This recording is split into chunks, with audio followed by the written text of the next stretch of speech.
आज एका कामानिमित्त खडकवासल्याकडे जाणं झालं. मग जाता जाता म्हटलं चला थांबूया थोडं डॅमवरती.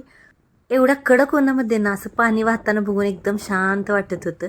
आयुषला मात्र तो गोळा खायचा होता.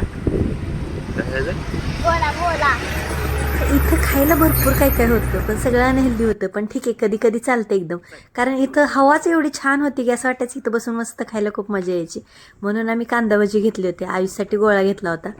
मागच्या 2-3 वर्षापासून ना तर डॅममध्ये पाण्यामध्ये उतरायला बंदी आहे. तिथं आत खाली जाऊच देत नाहीत. जे काय आपल्याला बघायचं ते इथं वरती बसूनच बघायचं. आता एका झाडाखाली बसून ना तिथं निवांत हे पाणी बघायला आणि छान हवा सुटलेली असते ते बघायला पण खूप छान वाटते. आणि इथं बसलं की भूकच लागते असं होते. हवेमुळे लागत असेल कदाचित.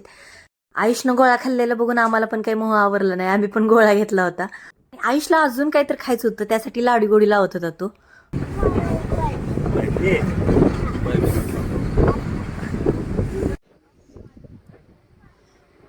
शक्यतो आमच्या घरी जास्त हेल्थ कॉन्शियस असल्यामुळे ना त्यामुळे ते बाहेरचं जास्त तेलकट वगैरे खाऊ देत नाहीत. पण आज ह्याची लाडीगुडीच एवढी लावायची चालू होती की त्यांना काही नाही म्हणायला आलं नाही.